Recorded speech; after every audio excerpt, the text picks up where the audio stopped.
Good afternoon, everyone, and thank you so much for joining us for our 2024 edition of CTSC Black History Makers. But before we begin, we'd like to tell you a little bit about the CTSC. The Clinical and Translational Science Collaborative of Northern Ohio is a collaborative among Case Western Reserve University and its affiliated hospital systems, the Cleveland Clinic, Metro Health, University Hospitals, and the Lewis Stokes Veterans Administration Medical Center, Northeast Ohio Medical University, and the University of Toledo. We aspire to be a catalyst for high-quality clinical and translational science and transformative research to positively impact the health of those in Northern Ohio and beyond. Here's what you can expect today. We'll do some introductions in the chat. We'll hear a phenomenal presentation from our Black History Maker, Olu, and then we'll have some time for Q&A. Our moderator today is Carmen Blackwell. Carmen is an Emmy-nominated anchor and reporter who joined the 3 News team in late 2021. She previously worked at KALB in Alexandria, Louisiana, as a weekday morning anchor and health reporter. She also worked in Phoenix at the Fox affiliate KSAZ as a weekday morning reporter and fill-in anchor. Carmen is a member of the National Association for Black Journalists, and she is a New Orleans native, born and raised in the Crescent City. She graduated from University of Louisiana at Monroe. In her free time, Carmen enjoys spending time with family, indulging in the Cajun cuisine of her Southern roots, or traveling. She loves all things sports and her young son, Cairo. Today's Black History Maker is Olubukola Abiona. Olu graduated from UMBC in 2017 with a Bachelor's of Science in Biochemistry and Molecular Biology. Drawn to the translational nature of infectious disease research, Olu became a National Institutes of Health post-baccalaureate research fellow in the lab of Dr. Barney Graham from 2017 through 2021. Under the mentorship of Dr. Kizzmekia Corbett, she evaluated vaccine candidates for human coronaviruses, which would later prove critical to the rapid development of Moderna's COVID-19 vaccine. Currently, Olu is a third-year MD PhD student at Case Western Reserve University, working on her thesis project in the lab of Dr. David Wald. Her project focuses on the appraisal of small molecule compounds to enhance cellular therapy against solid tumors. Upon graduation, she hopes to merge her training in infectious diseases and cancer to stay at the forefront of vaccinology and therapeutic fields alike. Without further ado, Olu, the floor is yours.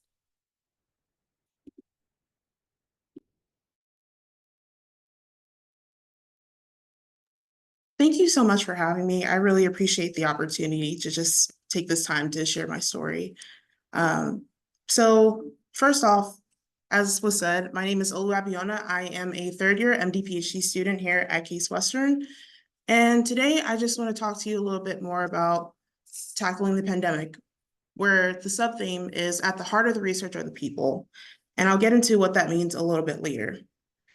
But first, I want to take this time to tell you a little bit more about myself. So I was born and raised in Prince George's County, Maryland, to 2 Nigerian immigrants who are both nurses. And spending time around my parents kind of shaped my idea or exposure to medicine. But it was really an internship in high school that allowed me to get involved in research more. So that initial spark that I had from that internship led me to the University of Maryland, Baltimore County, where as a Meyerhoff and Marx Scholar, whose programs are interested in increasing the number of underrepresented students who pursue an MD, PhD, or PhD, I was exposed to a whole variety of research and was able to refine what I kind of wanted to do with my career. So by the time I graduated and became a post-bac fellow at the NIAID Vaccine Research Center, I knew that I was drawn to more translational research and jumped into a completely new field of immunology and vaccine as a result. And then that kind of led me to where I am currently now at Case Western Reserve as an MD PhD student.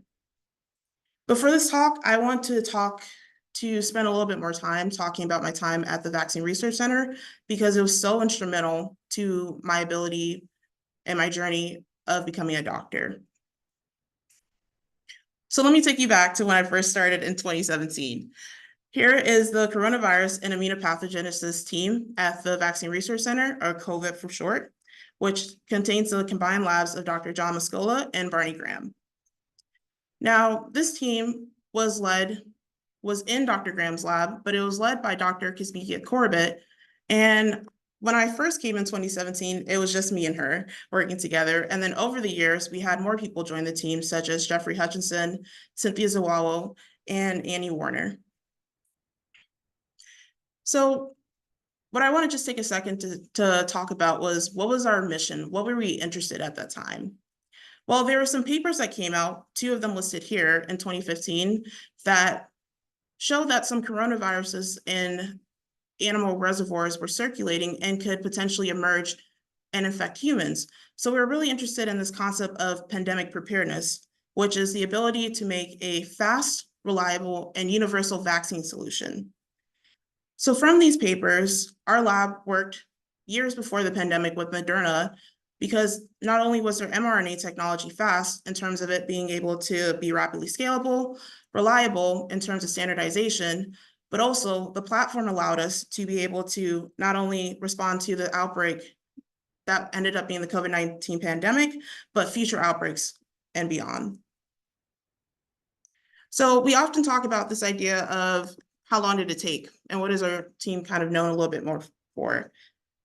We were able, from the first report of the virus in December 31st, 2019, to phase 1 clinical trials to implement a vaccine in 66 days. But what I want to kind of point out a little bit more is that it was not only 66 days, but it was also, we were also able to do this because of the 6 years of previous research. So this kind of positioned our team a little bit uniquely, because not only did we have the partnerships that are needed to respond to the pandemic, the research that was needed that ended up fueling both Pfizer and Moderna's vaccine development for the pandemic. But since I had been there, I also was in the team of small. I had a lot of opportunities to be able to take on a lot of ownership and learn a lot of different things at the same time before we started in the pandemic, working with Dr. Corbett. So one of the things I just want to emphasize a little bit is this idea of the importance of understanding the virus in terms of the protein that it uses to infect humans. So here is the coronavirus spike protein, and this is kind of what was the bread and butter of our lab, was making a good spike protein that made a better vaccine antigen down the line. And this protein that we used was not only used for vaccine development for Pfizer and Moderna, but was also used in the first diagnostic test developed by the CDC to develop assays that we then shared with scientists across the globe, as well as to discover antibodies with industry partners such as Eli Lilly and AbCellera. And because of that, our team was able to not only take and make a vaccine in 66 days from the release of the viral sequence to phase 1 clinical trials, but we also were able to have antibodies, isolate antibodies from convalescent patients, and then use them therapeutically during the pandemic when there was no vaccine, as well as create the first testable mRNA vaccine. But what I want to just tell you a little bit about how these vaccines work. You guys may be familiar with it, but I'm just going to briefly go over it. So that spike protein I showed you before, we take the genetic sequence of it, the mRNA, and package it into a lipid nanoparticle, which is then given as the vaccine. So then your body starts to express the spike protein, but it's not in danger because the virus isn't there and isn't actually replicating.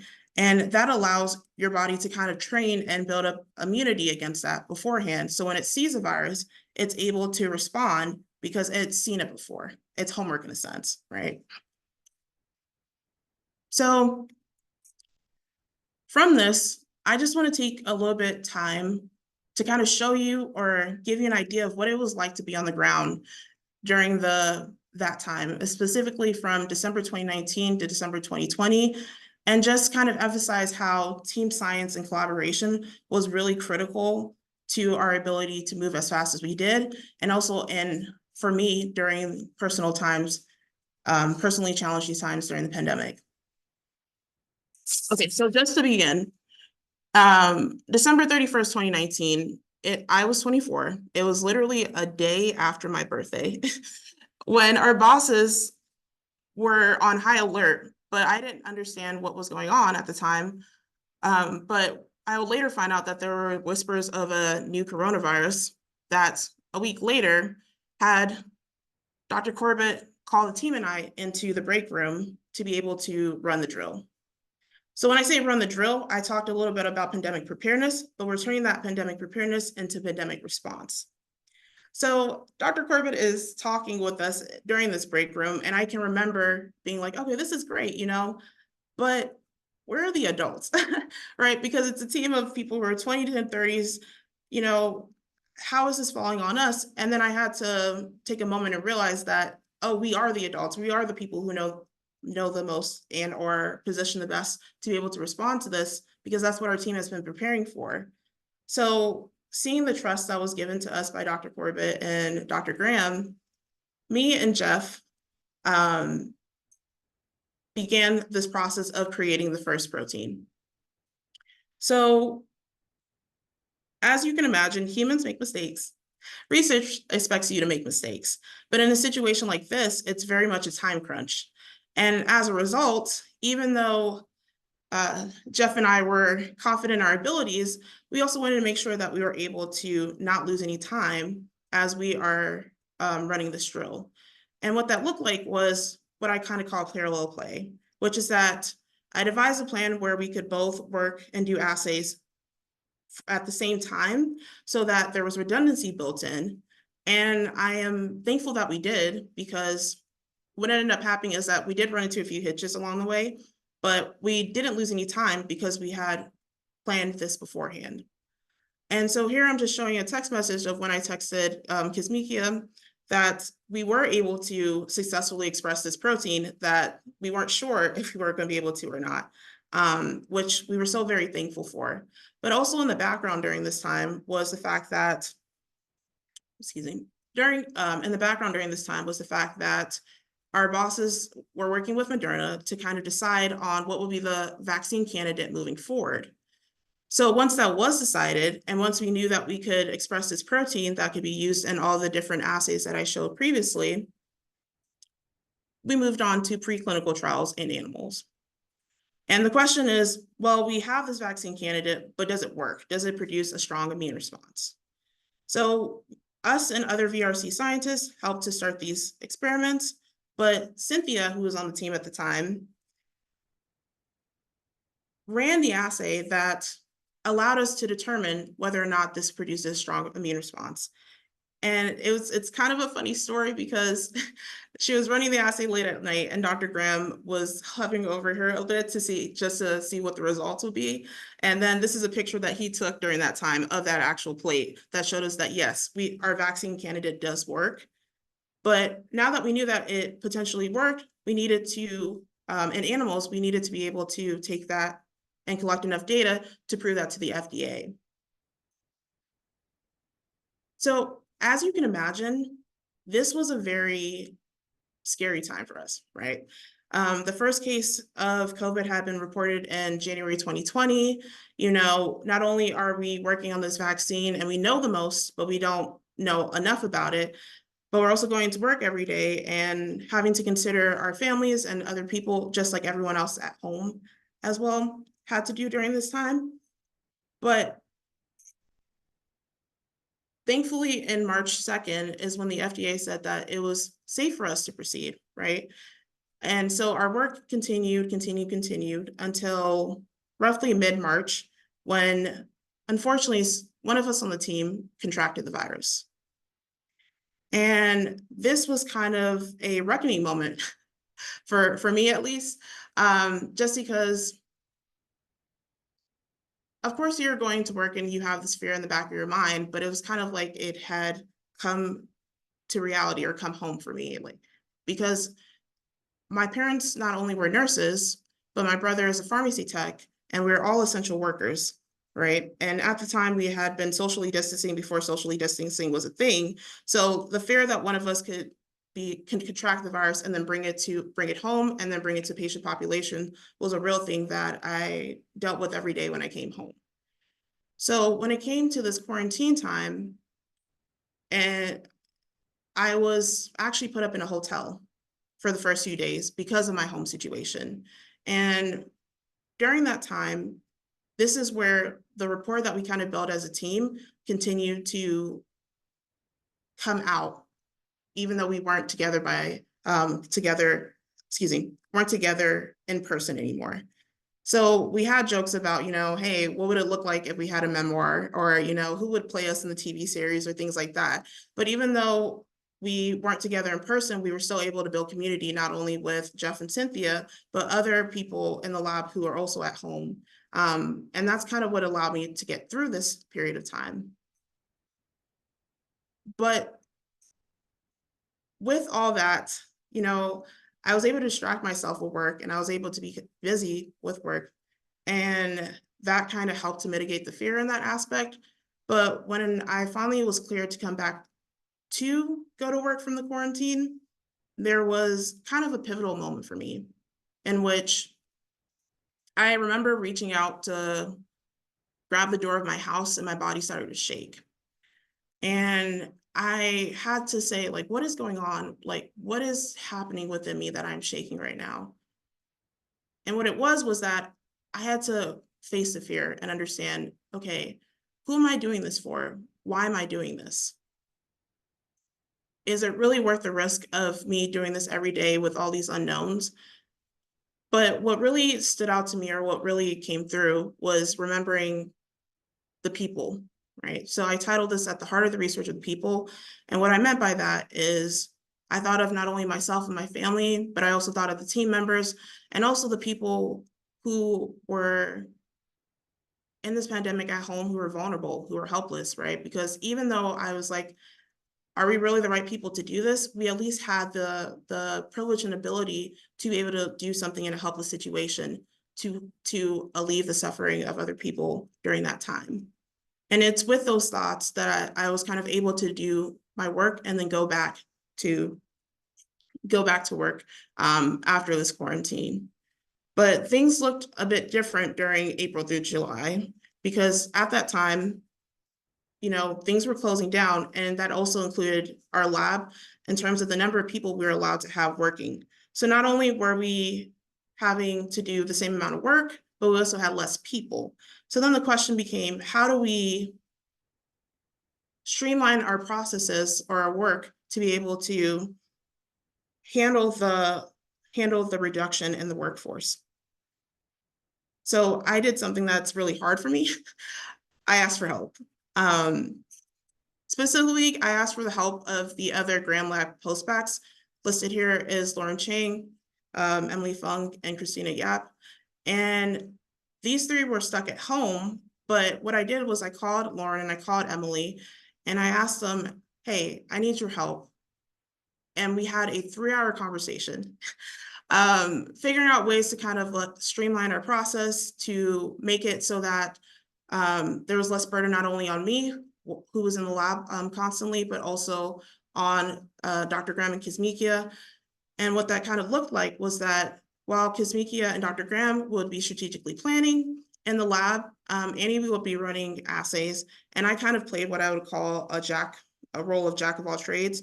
Just if it was shipping, consulting, assays, assay development, I did whatever needed to be done, just because I had been there the longest and had the most exposure to be able to do so. And then from that, we would then send the data to the raw data to Emily, Christina, and Lauren to be able to analyze that, and then give it to Dr. Kim and Kizzmekia for review. And this actually worked really well, because half of the team were night owls and half of the team were early birds. And so by the time I finished an assay at like 1 a.m., and then Christina, Emily, and Lauren analyzed it by like 3 a.m., Dr. Corbett was actually waking up at 4 a.m. As an early bird. So this was one of the things that I really appreciate, and one of the things I want to kind of highlight when I say that at the heart of the research of the people, and how important team science was to be able to do this effort. So November through December, that is when the vaccine was authorized. Also, that's also when our monoclonal antibodies that we had made with Eli Lilly were authorized as well. And I had to kind of take a moment to realize that this was a full circle moment, because we had started off hearing about this pandemic December 31st, 2019. But on my 25th birthday on December 30th, 2020, is when I was able to receive my first dose of a vaccine I helped to create. And that was a surreal moment for me. So when I say at the heart of the research are the people,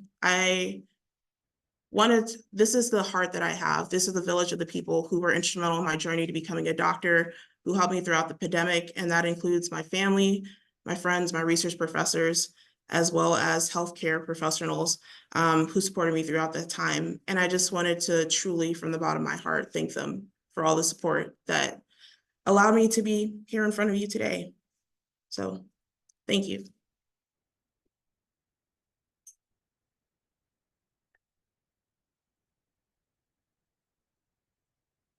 Olu, thank you so much. We certainly appreciate you and your time, and what a fabulous young lady that you are. And thank you so much for your insight and your experience in being able to join us here today. So we've got some facts, and we kind of want to back this up and get your insight with some questions to follow up with. So I'll start here. As of May 2023, so this is just last spring. It seems like forever ago, but in hindsight, it's really not. The CDC posted its final COVID-19 vaccine doses, and they reported 2 million were given to children under the age of 5 years old since June 2022. And on top of that, 81.4% of the total US population received at least one dose. That was reported. Now, the National Institutes of Health reports that vaccinations prevented an estimated 14.4 million deaths from COVID-19 in total in one single year. So our question for you is what was it like to be a part of the research team that you talked so extensively about that contributed to development of COVID-19 vaccines, and that would be Pfizer and Moderna? What was that like? I would say that it was a once in a lifetime experience, at least for me, just because I don't think I've ever had that much trust put in me. To have people, not only Dr. Corbett and Dr. Graham, believe in your potential, but also to push you to get there was a stark change from my own self-perception.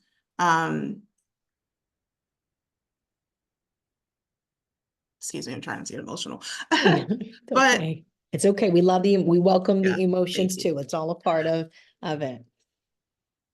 Yeah, because from the beginning, Dr. Corbett would start to write, future doctor on flask or things around the lab, just to kind of speak that into existence for me.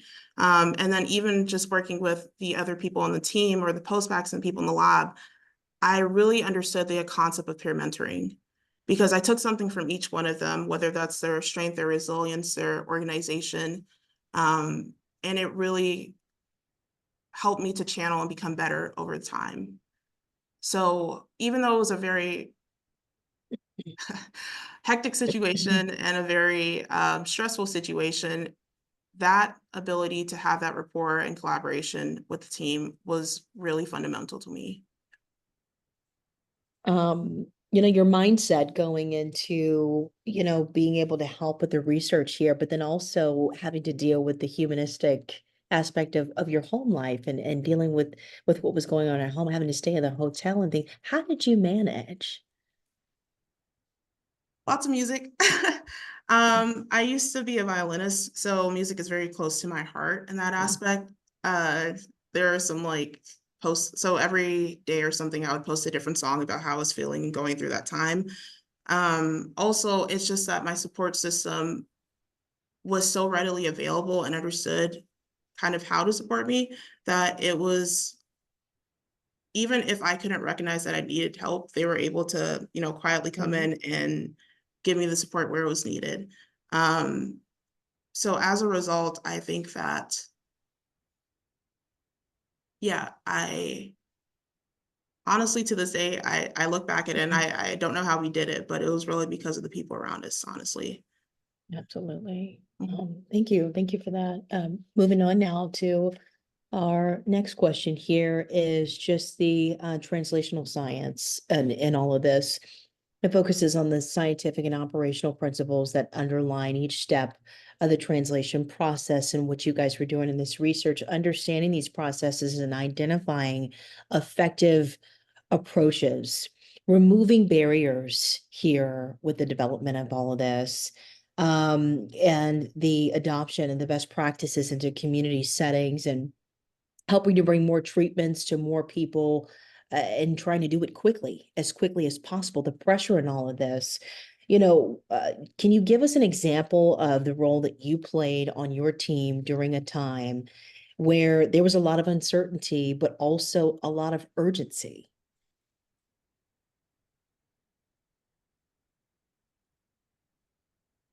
I think I talked about this a little bit before, but during April through July of 2020, we had a lot of change in the team. So Jeff was going off to grad school. Cynthia wasn't able to be in the lab. So it kind of came down from 3 people to 1 who knew how to kind of do what we were able to do. And so one of the things that I kind of would say I did was not only was working with Lauren, Christina, and Emily to execute what we kind of did, but also to be kind of adaptable and adjustable for Dr. Corbett and Dr. Graham. Because what it kind of looked like was that a lot of people get emails, right? You get 50 emails, 100 emails, and a lot of them are spam. But in this case, the 50 and 100 emails that were spam for us were actually changes in assignment. So any time from like 20 minutes to, I remember there's one time where it was like, I got an email and 20 minutes later, they told me we need to do a different experiment. And then another 20 minutes later, that experiment changed again. And so it was just this ability to be like, okay, what do you need, right, to our bosses? Because I'm like, I know you're stressed. I know you guys have your things that you have to do as well. So whatever that I'm capable of doing or filling in the need in the lab, I will try to cover that so that we all can make this go through without having any holes that are left. As more research continues to kind of focus on including the community and its, process to better address health disparities here and there, barriers, and achieve equity, really, especially through a trying time like COVID-19. What are some ways that basic science can help to facilitate those relationships and those potential collaborations?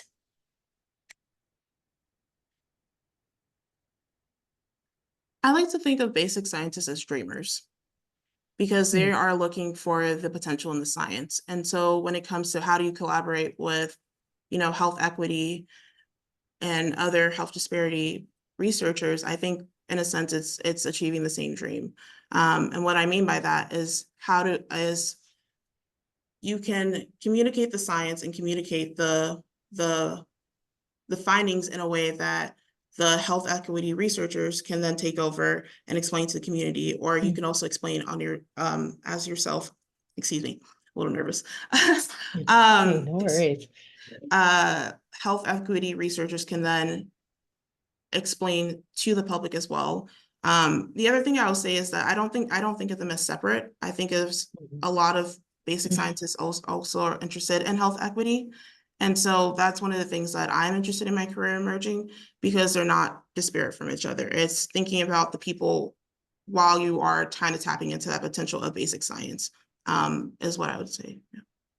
When you were trying to work as a team, and under that pressure, right? And trying to work with urgency, do you feel like everybody kind of had the same like-mindedness as you? I mean, was it easy ebb and flow to work together as a team? I would imagine that would probably be a little bit tricky.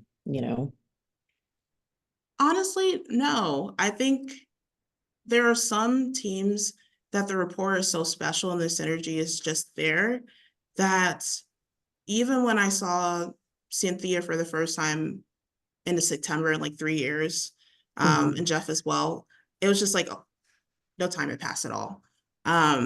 And part of that was just because we had trusted each other with our insecurities, with the questions we didn't know about, going to each other about like, you know, if something was going on in the world, and even while we're watching like the cases climb, just talking about how we felt about it. And I think that emotional vulnerability with each other, as well as with Dr. Corbett and Dr. Graham, really helped us to be able to trust into each other, because we knew each other's strengths and weaknesses, even if we didn't say it out loud, right? And so admitting that allowed us to be able to ask for help and also to support each other in that aspect. So Chipotle runs, mental health check-ins, you know, just joking about things to take the weight off of it, that I think that really, really helped in terms of establishing our teamwork and synergy. And that's really important too, especially just looking, you know, at you guys and hearing you talk, you all look like you were a diverse team too, and able to accomplish great things, which is amazing to see, and to hear. Next question for you is, who or what has been instrumental in how you've been able to navigate to where you are today? You've had this incredible journey and experience and career thus far, and, you know, I can't wait to read about you later. But, you know, tell us, you know, who or what has been the most instrumental to you? I know you spoke about your mentors, but what else could you tell us? Yeah, I would say there are two. One would be my parents, Hmm. because to this day, my dad is still in school, because he is just like, it doesn't matter how long it takes, it doesn't matter what the journey is, you know, education is important, as well as going after your dreams, no matter what that, even if the dream may change and how it's executed. I think that was really instrumental for me, because I took 4 years off, right? And some people were like, we didn't think you were going to come back, right? And I've been in pursuit of this MD PhD for honestly close to a decade when I first heard about it. So seeing that at home every day really didn't just like dispel the discouragement that I may have had about, you know, oh, time is passing, this or that. I'm like, no, I know what I want to go after. It may not look like what it looks like, but I can still get it. And that's what I did. And then the second one I would say is the Meyerhoff Scholars Program at UMBC really, truly changed my life. And the reason I say that is because I was used to being in a very individualistic environment, but learning how to kind of lift as we climb and learning how to support people in that team setting that we kind of used at the NIH, some of those things came from UMBC, and just having this idea of collaboration and peer mentors in that aspect. Yeah, honestly, I was like, I probably wouldn't have gotten through college without the program, just because it was such a shift in mentality for me.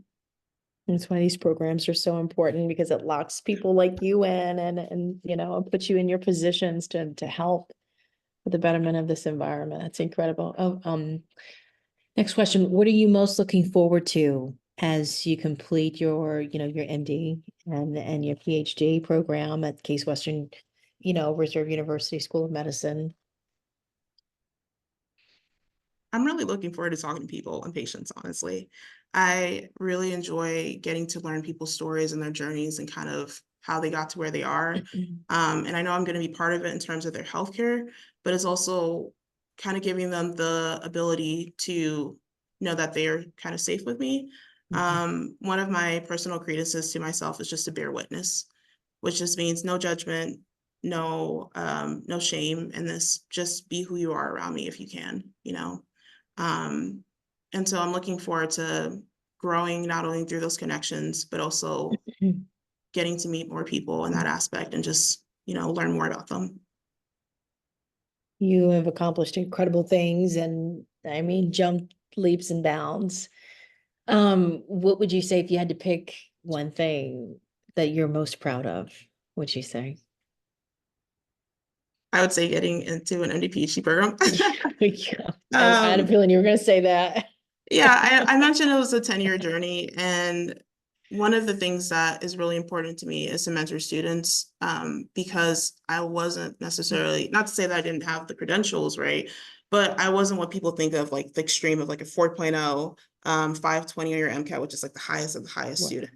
And so a lot of students kind of self-reject from this process, because they're like, I don't look like that. I don't look like the people around me. I don't think that this is possible. And what I really want to encourage them and kind of do is tell them that, you know, you have the credentials that are needed. It doesn't have to be the extreme of the extreme, but also your view and your values are important, and trying to fit into this idea of what you think a MSTP student or MD PhD student should look like is not only hurting yourself, but is hurting the people that you can help down the line. And yeah, I wasn't sure I was going to be here. Had, you know, pre-med advisors say that I couldn't, but believing in myself really helped in that aspect. Yeah. Yeah. Let's talk about hurdles that you've gone through, challenges. You know, if you could just wave a magic wand, if you will, and along your journey, and think, gosh, like for students that are coming up after me, I hope that they don't have to go through something like this again, and it could be avoided. What would you say that one thing might be? I would say gatekeeping.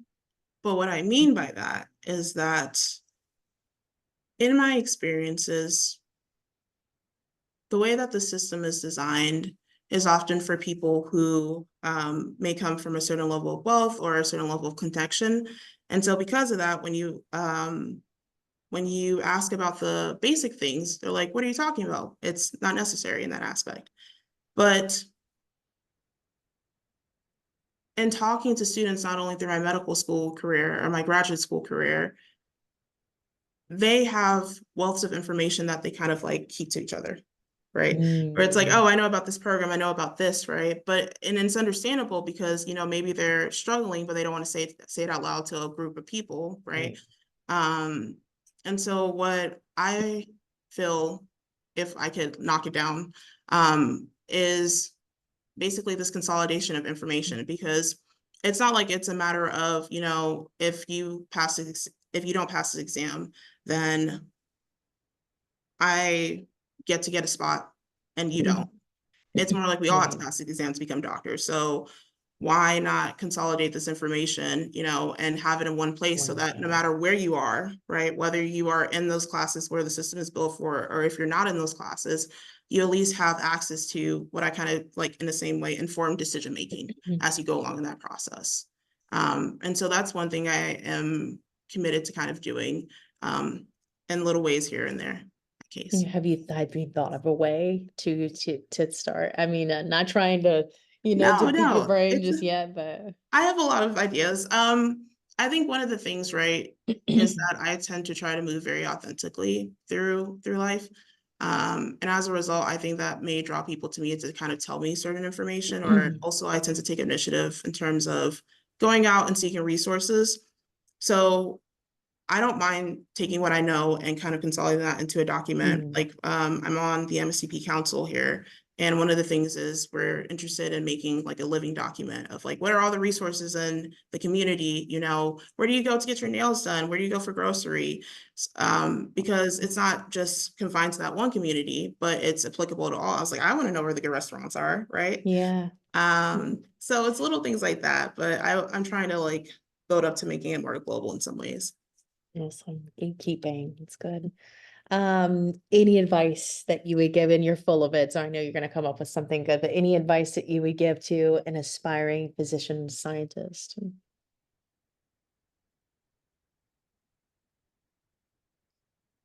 I think one advice I would give to an aspiring physician scientist came from a conversation I had when someone described physician scientists as medical creators. And the reason that I think that stuck with me is because, and I fall guilty of this at times, which is like, I look at my classmates, I compare, and I'm like, oh, I'm not the best at, you know, this or that, or they're better at me than this. But then I was like, when it comes to the physician scientist path, you're literally paving your own path. You're literally innovating, and that's not going to look like everyone else. Right. And so the ideas that I have that I kind of doubted about, you know, is this worth it? You know, the gatekeeping and all that. Being able to trust myself and understand that this is a path of pioneering and that there is no blueprint. I I think that that was really helpful because it allowed me to expand my creativity. And I kind of want that for the next generation of inspired physician scientists, because all perspectives can breed innovation that can then lead to where we are today, you know, with All COVID-19. perspectives matter. Yeah, that is Mhm. incredible. Olu, thank you so much. That's all the questions that I have for you, but we're going to open up the floor now for a Q&A. So we're giving you virtual hugs and congratulations if we can, Thank and you. finger I snaps and appreciate it. claps. Yeah. So we're going to open up the floor now. If anybody wants to type their question here in the chat, you can go first or just unmute yourself. And I think we'll do it that way.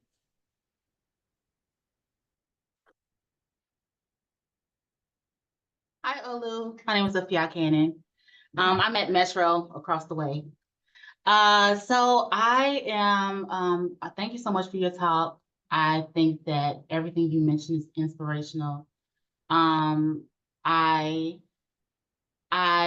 understand where you come from, and I'm so glad you mentioned this, where you had this almost imposter syndrome, which is what you're mentioning.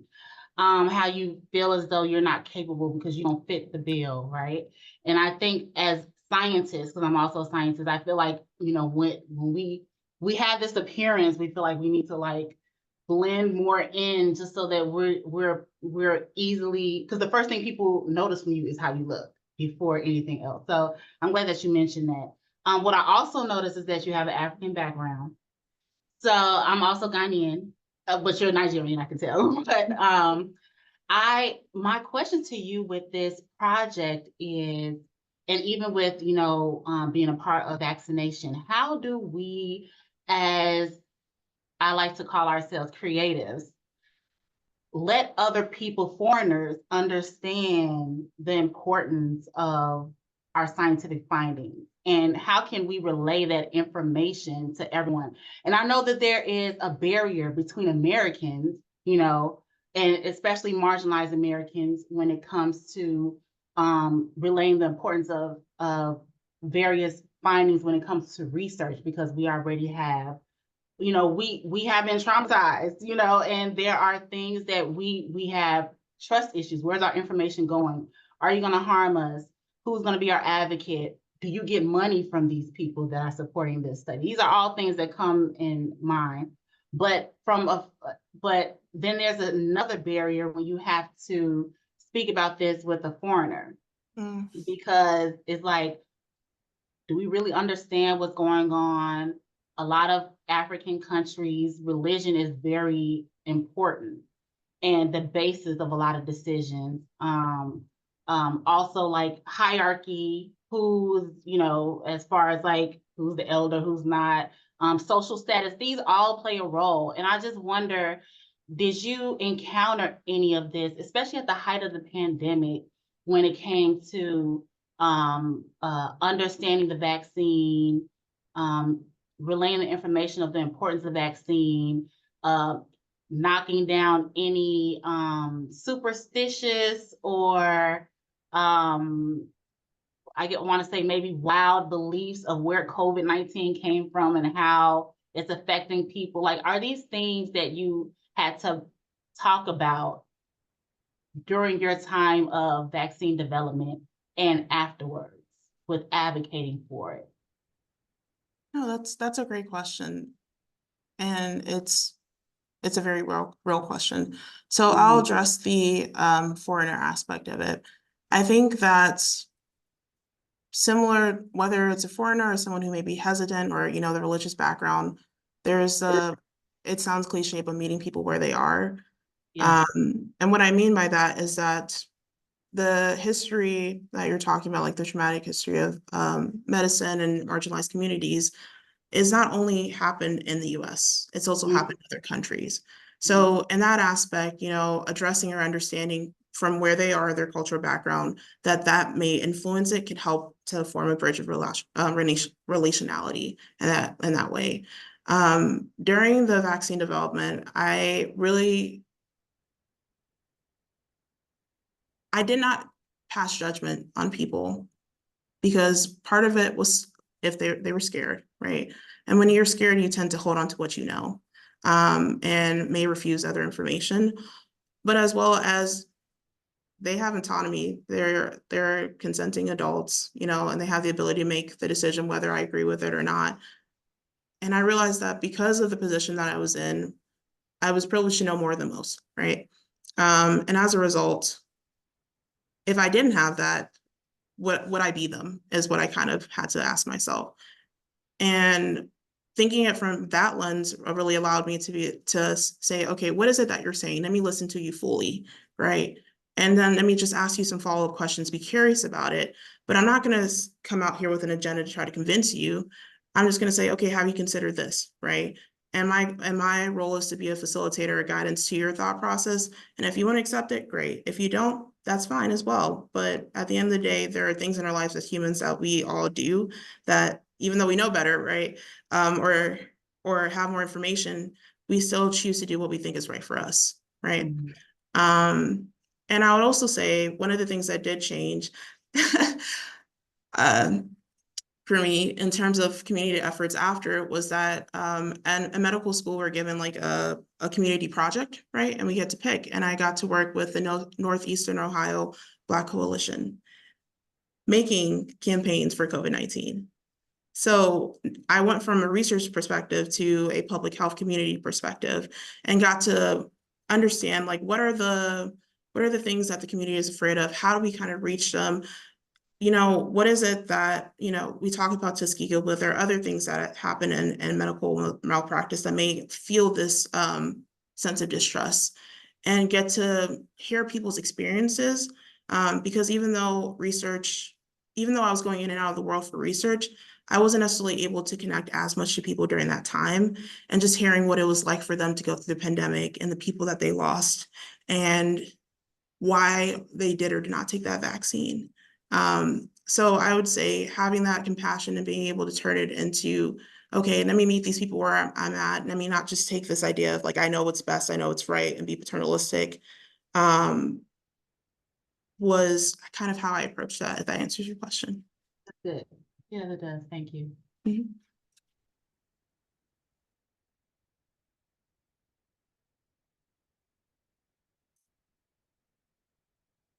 Do we have any other questions, comments, kudos that you'd like to give Olu? Yes, Rebecca? I just want to say that this has been an extremely inspiring talk. Thank you. Olu makes us all feel so proud that she is at Case Western Reserve, and she's a person who has contributed so much and has in this talk has emphasized this notion of the importance of collaboration in a way that is crucial for people to really understand, because we all do better as a community when the skills of each other are working together. Success can be made. And she demonstrated that in so many different ways. I just listening to how you put this together, Olu, is just, it just brings tears to our eyes. I remember when I got my first COVID shot, and I've now had 7, that I thought, oh, wow, now I'm going to survive. And I remember as they were sticking it in my arm, I had tears in my eye, because I just felt so grateful that it had been produced. Yeah. So when you share this story from your side, I just want you to understand how from our side, as the recipients of what you have done, we are so forever grateful to you, because you've already in your young career, you've already done so much to help humanity. And you tell this story in a way that only further inspires people, because you tell it in such a selfless way. Your emphasis is on trying to help people understand the importance of the whole project and how you all work together to make it happen. And yes, you did, but you were sure an incredible part of that project. And we, the people of the world, are just incredibly grateful for what you've done. Thank you. I really appreciate that. And I am thankful and grateful that you could have that sense of relief. Yeah, thank you. Well, thank you so much, everyone, for being here. Thank you to Carmen Blackwell for moderating. Thank you to Olu again for everything that you've done and will continue to do. And like Carmen said, we are just waiting in the rears, cheering you on and looking forward to all that is to come for you. Yes. Yes, thank you, Olu. Thank you so much. I appreciate it. Thank you for having me again. Absolutely. So who's next? We have Dr. Gregory Hall. He's the founder of the National Institute for African American Health. That'll be next Wednesday, February 14th from noon to 1 p.m. on Zoom. What can you do today? You can schedule a research equity, accessibility, diversity, and inclusion consultation at spark.case.edu. Sign up to attend future programming and join our listserv so that you don't miss out on future programs and workshops and funding opportunities. And then something that you can do right now is review CTSC DEIA resources on our website. Thank you so much for joining us, and we hope to see you again soon. Have a great afternoon, everyone. Bye, everyone. Thank you.